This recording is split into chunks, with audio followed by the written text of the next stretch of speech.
So I put my hands up, they're playing my song and the butterflies fly away. Yeah! It's not a party in the USA. Honestly, Miley Cyrus, there's not a party in the USA anymore. Because they have a fucking cheese ball as a president. That's not cool. Okej, moving on. Hej, det känns som att det var ganska länge sedan jag pratade om mens. Typ maj senast. What?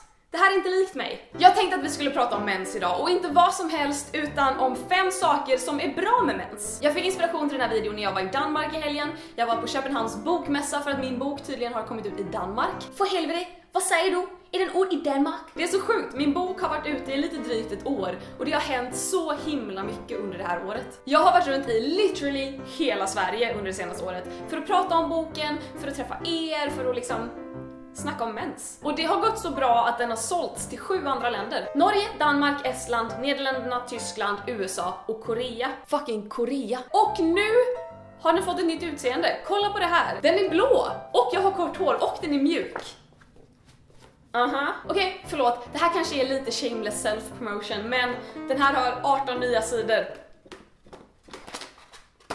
Finns i din bokhandel. At least I fucking hope so. Så att mitt senaste år på mensfronten har varit helt jävla fantastiskt. Men även om vi faktiskt har blivit mer öppna och vågar prata mer om mens, så tycker jag fortfarande att det väldigt ofta handlar om att mens är jobbigt och äckligt. Och mensen kan ju såklart vara både jobbig och äcklig, speciellt om man har grov mensvärk eller endometrios eller jobbig PMS eller vad det nu än kan vara. Men det är väldigt många som inte har det, som ändå alltid pratar om mens som någonting äckligt. Och det tycker jag liksom befäster den här stämpeln av att mens är någonting som vi inte bör prata om, som någonting onaturligt. Så jag tänker att för att på något sätt kunna bryta detta så måste vi börja snacka om mens som någonting som faktiskt är bra också. Mensen kan vara jobbig emellanåt, mensen kan ibland få vara äcklig emellanåt. Men jag tycker att vi måste börja snacka om mens som någonting positivt. Så det tänkte jag göra idag.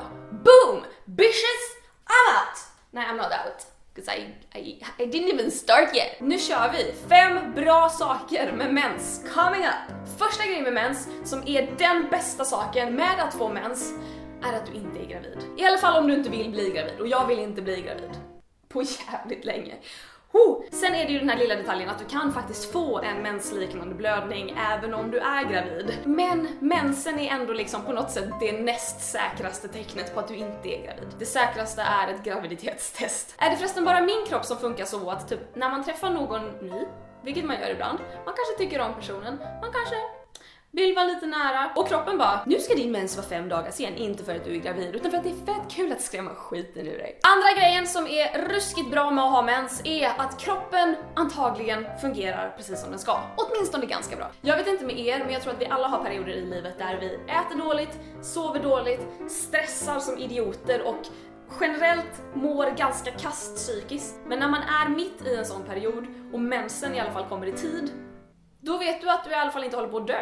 I like it! Dagens tredje grej som är fantastiskt bra med mens är Clara Henrys toaursäkt. Ni som har läst min bok har redan hört den här ursäkten, men den är så bra, om jag får säga det själv, att jag tänker dra den här med. Säg att du går på stan, du är enormt kissnödig. Du kanske har mens, du kanske inte har mens, det spelar ingen roll. Då kan du gå in på valfri butik, mataffär, café, whatever. Och så försöker du liksom hitta någon som jobbar där, kanske den i kassan, som du förmodar har en livmoder själv. Och så går du fram till den här personen och så säger du så här: ursäkta, hej, har ni en toalett här? Och då kommer de kanske säga ja absolut, den ligger där borta. Eller så kommer de säga så här: ja, men den är bara för våra betalande kunder. Eller så här: nej tyvärr, vi har bara personal toan. Men då, oavsett om du har mens eller inte, så säger du så här: okej, det är nämligen så att min tampong läcker och jag behöver verkligen gå på toa. Och jag har testat detta så många gånger på folk som jag har förmodat har en livmoder. Och alla reagerar precis likadant. Oh shit, jag förstår. Gud, gumman. Gången rakt ner och sen första dörren till höger, okej? Alltså jag älskar livmoderbärare. Vi förstår varann. Vi har medlidande. Om ni är desperat kissnödiga på stan, det här funkar. Self high five. Fjärde fantastiskt bra saken med att ha mens är Clara Henrys toaursäkt nummer 2.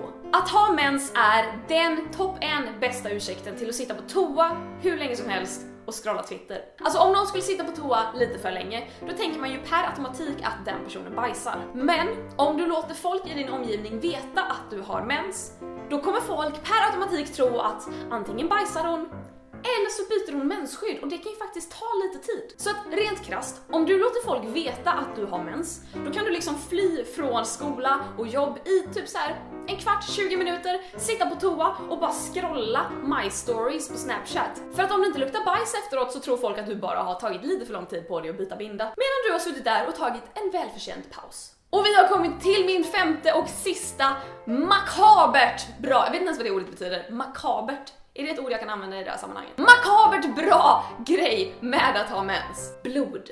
Fucking bad ass. Alltså du som mensar, har du förstått vad det är du gör en gång i månaden? Har du förstått att det är en inre blödning som du överlever? Och har du fattat att mensvärk, det är samma typ av värk som du känner när du börjar föda ett barn? Och folk är så jävla rädda för det också. Alltså jag menar, skulle man börja blöda näsblod, då tycker folk på sin höjd att det är lite så här, vad har du gjort? Men mensblod, fittblod, lämna ett litet spår efter dig. Liksom några droppar på väg från duschen till ditt rum. Alla konservativt sexistiska gamlingar samt alla machokillar kommer kalla det vidrigt och sen se till att hålla sig på en 3 meters radie från det och från dig. Skönt.